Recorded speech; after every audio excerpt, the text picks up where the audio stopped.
before we start, a little background about me. My name is Lou, and my company is SmileY. I am a dentist by trade. Um, a short biography, I graduated in 2019 from Université de Montréal. Afterwards, I went on to become a military dentist for the last almost 5 years actually now. And I'm at the end of my military career and looking to start something brand new that never has been done before. So that's kind of a little bit about me. And how I came to this idea is that when I was doing some rotations at the end of my dentistry school, we were doing these in hospital clinics and low-income clinics where people would get their teeth pulled because of lack of dental care. And once they had those teeth pulled, in addition to that trauma the same day, they had to think about, okay, what do I do now? Now I have gaps in my smile, and dentures are so expensive, and that was kind of what started me thinking on this, because dentures in itself, it's an integrated process. It's something that hasn't really evolved since, and it's sad and to say it, since the 19th century.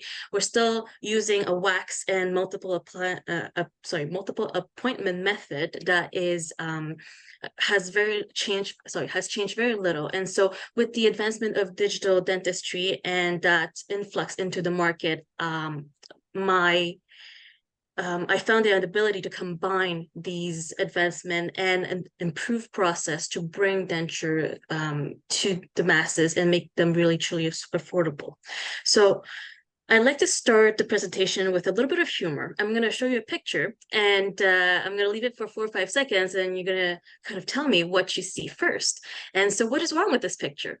I have this guy, with his family. Obviously, he's missing a tooth, but did you guys notice that he's also missing an eyebrow?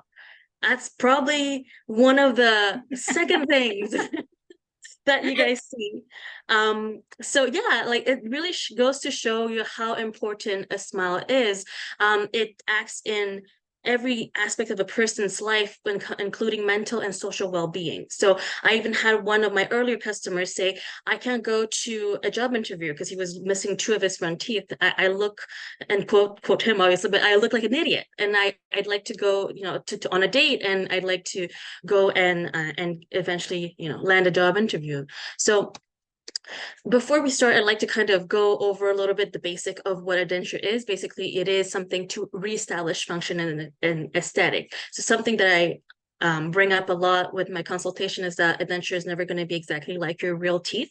The expectation is fairly low. It really kind of is a prosthesis. So in the same way as a leg prosthesis, you're aware that it's not the same kind of feeling as a real leg. So in terms of denture, there are full dentures, which places all the teeth on an arch. It could be a top or lower or both, and a partial denture. And I put this picture there on purpose because it's traditionally a metal frame on top of an acrylic set of teeth. So you have these hooks that often show in people's smile. And this is kind of like the gold standard of what a denture is. If you go to any sort of clinic and you're like, hey, I'm missing some teeth, this is a partial denture. And so the problem and the biggest thing with the current situation is that dental care costs are rising. There are estimated 6 million Canadians who avoid going to the dentist each year because of cost associating with dental care. Dentures is one of the most expensive dental appliance, dental treatment that can be done. Just one denture can cost $1,200 to $2,000, and that's only for one. So if you're losing teeth on different sets, on top and bottom, then you're looking at doubling that price. So the impact is that low income earners and Canadians without dental insurance are lacking that affordable alternative denture. What I like to talk about when I'm doing customer discovery is that you have these dentists who are giving these dentures and also implants at point and bridge, and we're talking about a Bentley almost in terms of cost, because they can go all the way to $10,000, $30,000, and even $50,000. Where is that affordable little Toyota that I can get and brings me from A to B? So this is what we're trying to be. We're trying to be the no frills denture care here by combining in-person and virtual care in addition to pop-up clinics, to keep our overheads low, but to always give that quality of care when it comes to denture. So obviously the value of that is that quality personalized care, the time saving, the cost saving, and having a quality denture at the end of this process. So the business model relies on these 4 points, which is in-person and virtual care. With the pandemic, people are more open to having virtual care, and face-to-face, it doesn't really impact face-to-face as much as the what I found with customer discovery too is that people want to ask questions. They don't want to go into a clinic and they know they'll be charged 200, $300 just for a consultation. They want somebody who will answer their questions black and white and give them, their honest opinion. Pop-up clinics, I came to realize that it really doesn't take that much to have a functioning clinic. The way that we proceed with things is that we're fully digital. So I have a little toolbox that I take with me. I have my intraoral camera and my laptop. And with that, I'm able to get a functioning scan of the person's mouth, and a really good quality scan, actually. It's superior to taking impressions in the traditional way. Sometimes we'll still use the group to take impressions, but that's because the person is having a really small mouth or there's complication arising. So, but usually what I can do is a pop-up clinic is really a chair, a laptop, and my intraoral scanner. We rely also on the digital process. So 3D printing really reduces the cost of a lot of things. Right now, I'm going to get into it later, but we offer 2 types of denture. We're limiting our range to be able to ensure quality. And so we have 1 type of full denture and 1 type of partial denture. We also rely a lot on community presence and participation.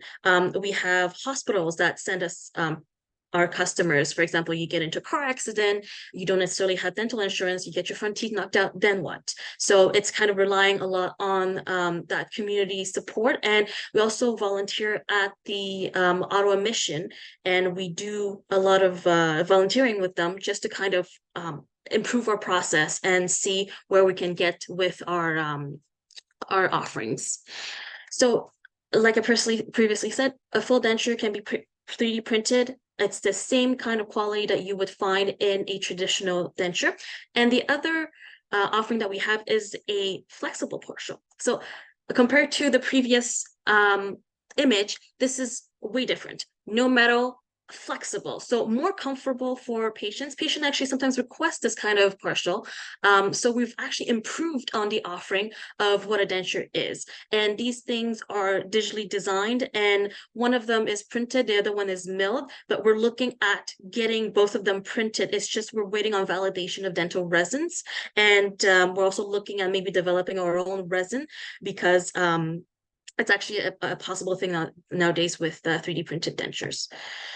So how we're doing this is that we start with the first virtual consultation. We iron out all the kinks, determine if that person is the right fit for us, and discuss all the options when it comes to denture. We go with in-person impressions, and with our pop-up clinics, we take a really workable functional impression, because your quality of your final result is going to be impacted by your impressions. So it's kind of the root of your procedure here. And then the denture is delivered by mail. The person gets to wear it, try it, and an adjustment kit is provided. So a very important thing with dentures is that traditionally they require 6 appointments. There's so many things to kind of titrate and make sure that everything is okay, like tooth length, ability to speak well. So that, in addition to adjustments. So denture need adjustment as your gums are changing over time. So that's one of the things that we overcame with follow-up denture appointments, by providing them with an adjustment kit. And there's also virtual support. Meanwhile, we also have our pop-up clinics going. So basically it would be on a 2-week process. We'd have 1 pop-up, and then 2 weeks later we have another pop-up where people who need adjustment can come to these clinics, and they're being booked into the schedule, and we know that they're coming. So otherwise, for people who don't need any sort of follow-up and adjustment, which is actually a lot of my test customers, none of them really kind of needed as much adjustment as we were expecting, then we do a virtual follow-up to make sure that they're really happy with their product.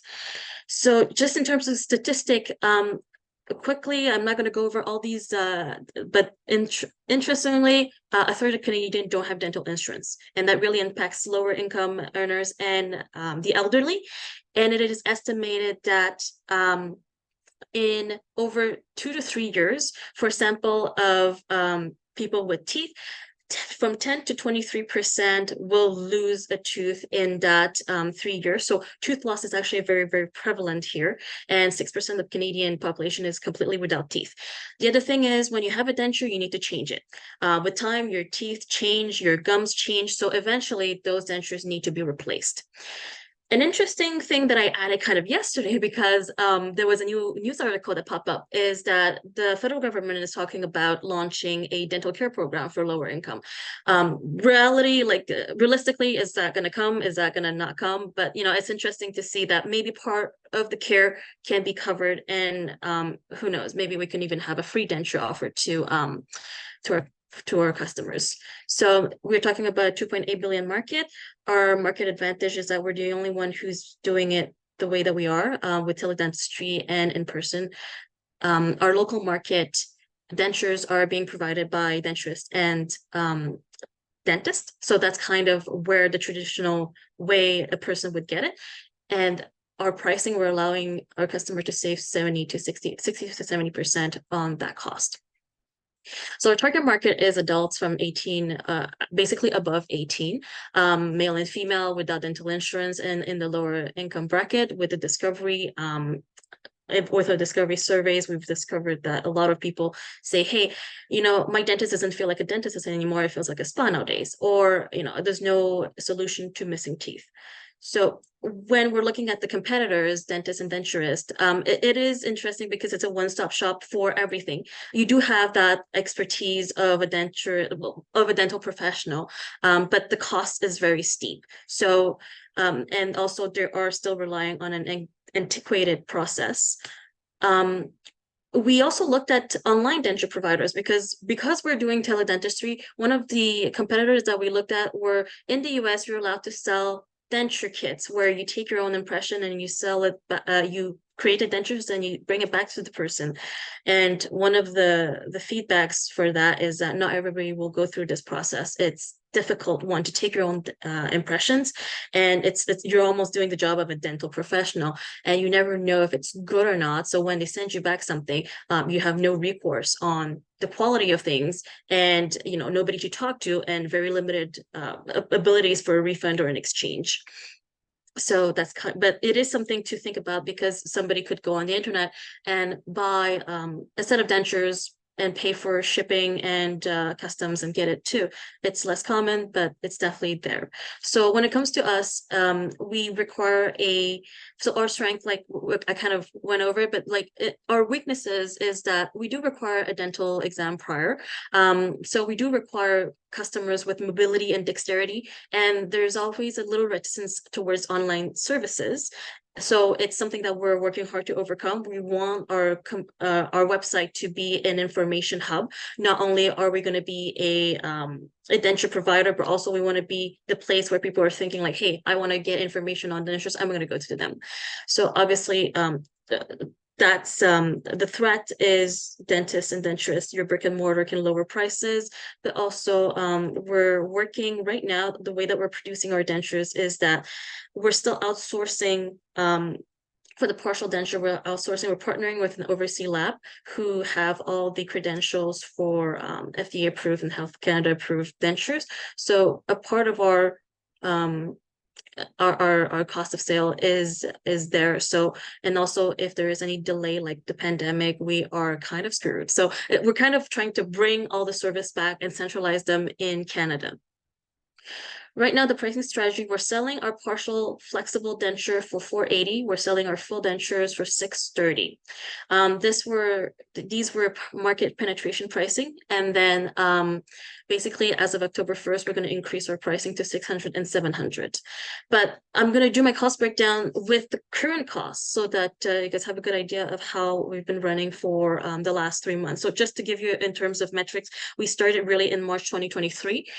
We've had about 20 paying clients, and our gross income was along the lines of $7,000.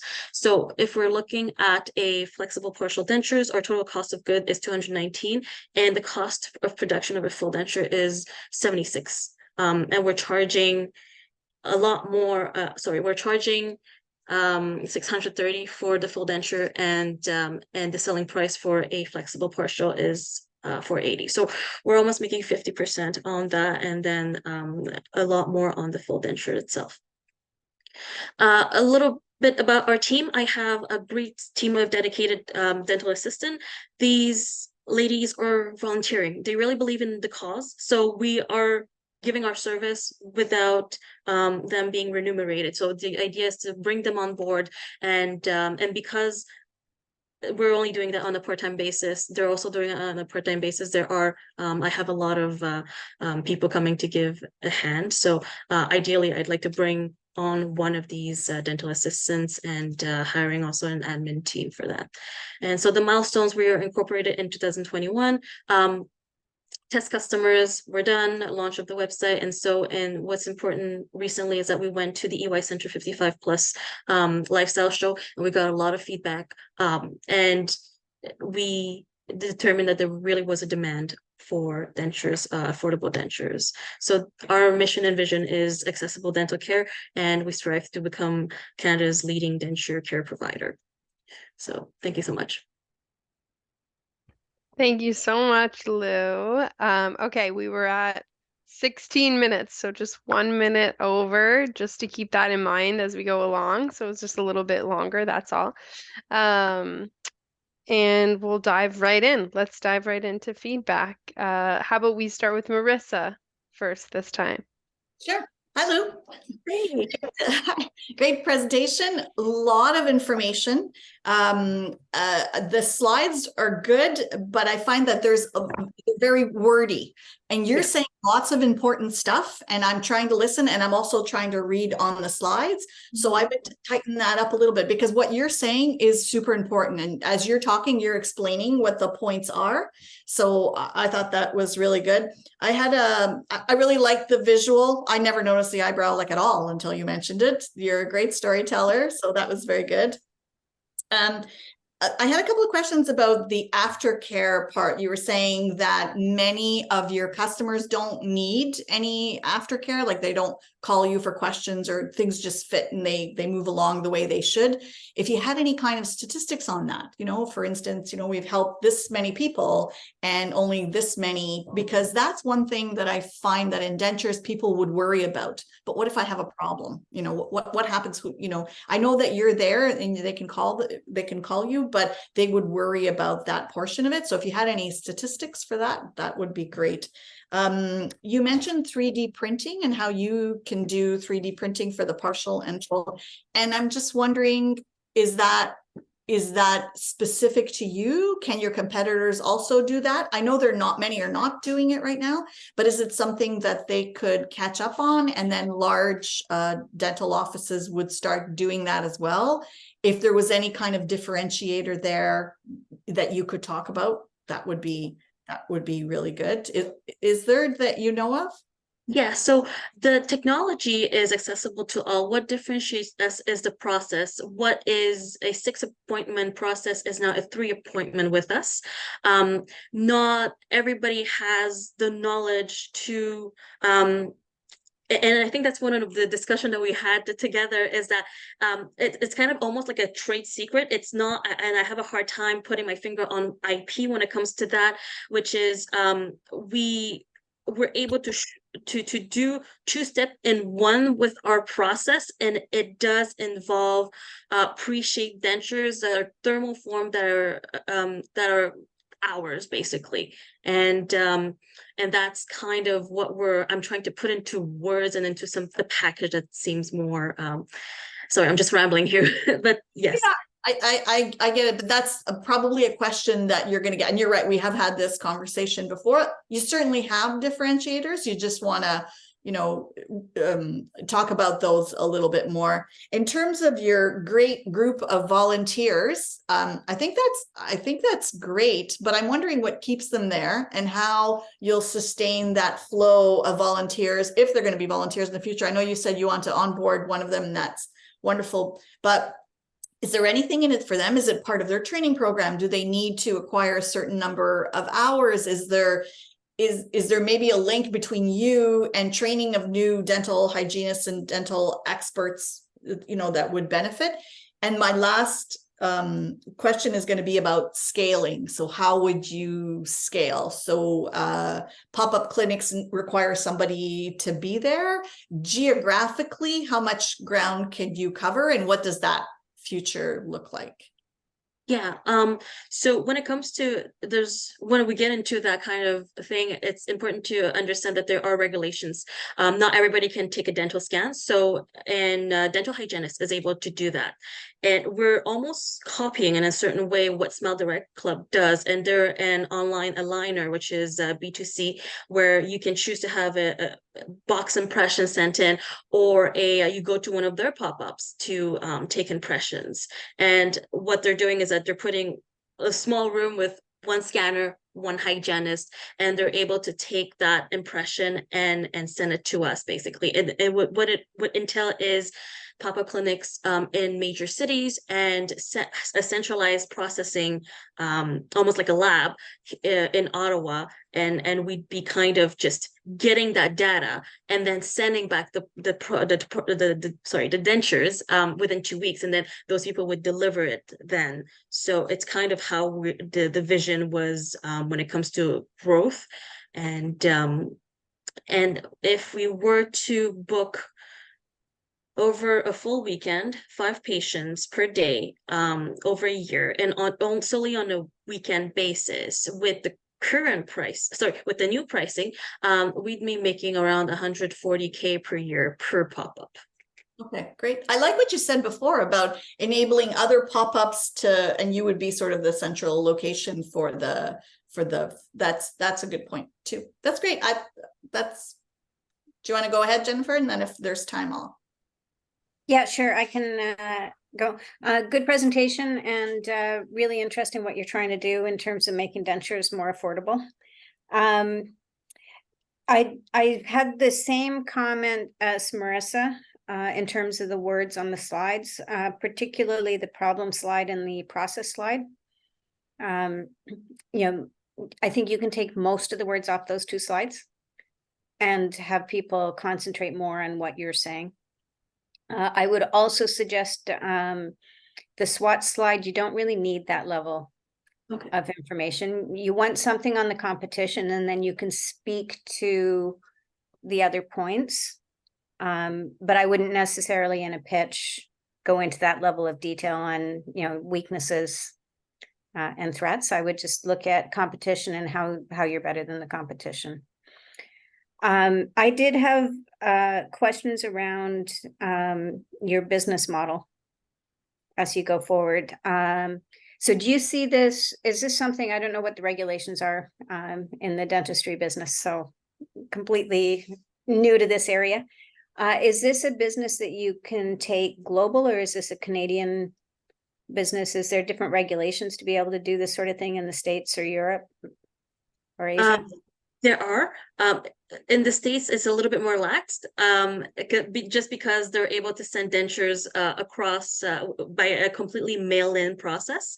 We did ask a bunch of, I think the best way of putting them is ethical, professional, dental-related lawyers who looked into the question, and they gave us recommendation when it comes to the whole process, which is, one, they have to have a dental exam done. You don't want somebody there with teeth that are moving, and you take an impression, you take a scan, and then they lose a tooth, or they wear the denture and they lose a tooth, and it's something that they can have repercussion on you legally. So that's one of the things. And yes, there are for example, dental assistant needs to be supervised by a dentist. So that's why the idea of having a hygienist man the pop-up clinics is a better idea, because they have a certain basis of knowledge of, hey, I know looking at this mouth that something is not quite right. Maybe you want to rethink this.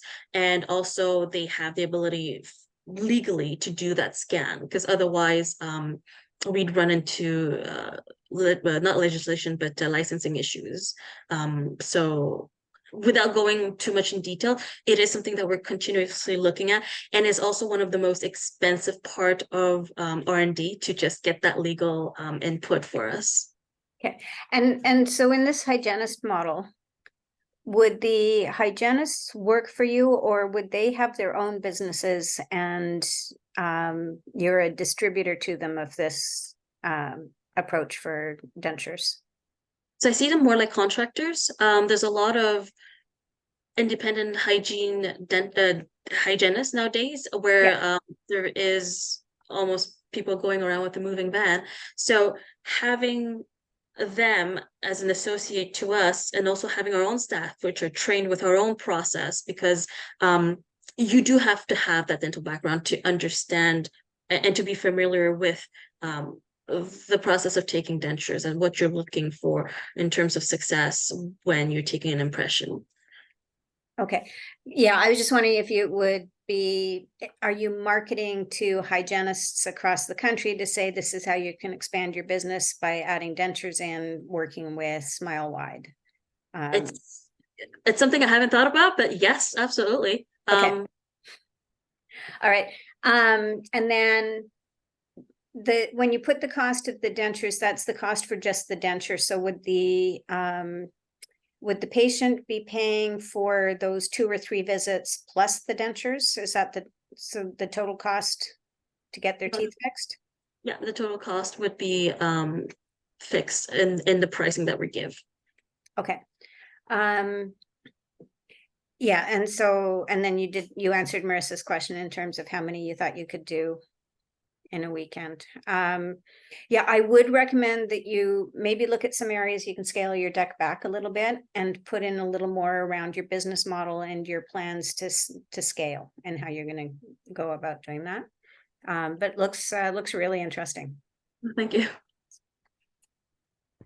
Wonderful. Another piece of feedback I'll just add, because I know, Lou, I was able to be in your interview during the selection process. You actually showed us the physical model.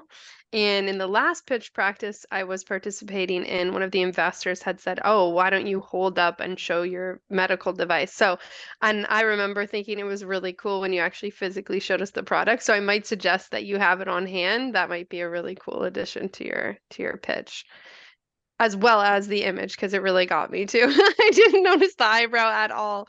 You noticed the teeth immediately, and it had us all laughing. So it set a really good tone. Okay, is there anything else? I know, oh, we got 1 more minute, so I think it was perfect timing. I'm sure, Jennifer, that was you working your magic. Thank you both for being here. Lou and Sophia, do you have any questions for me or for the investors who participated? No? I do have one really quickly. It's just that during the workshop, it says you have to be very specific on what you want to like. You want to be asking for a certain amount, and that's not what I have in my pitch deck. So how would I know how much to ask? Because right now I'm all self-funded. And so am I looking at how many customers I'm expecting in a couple of next month, or like, am I looking at estimate numbers of how I can scale? How can I estimate how much money I can ask an investor? So I think, Lou, if you do some more work, and you might already have it in the background, it just isn't in the pitch, around what your plans to scale are.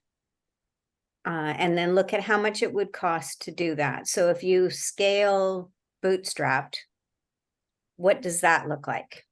Right, which is basically you're self-funded and you grow as your revenue grows. What does that look like? To grow twice as fast, how much money do you need?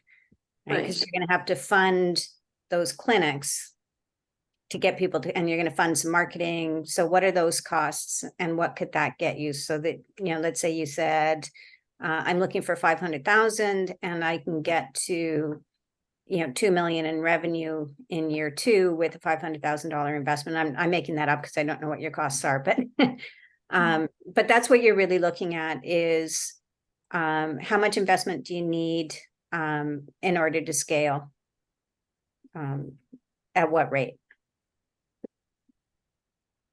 Thank you so much. Okay. Okay, great. Okay, thank you, everyone.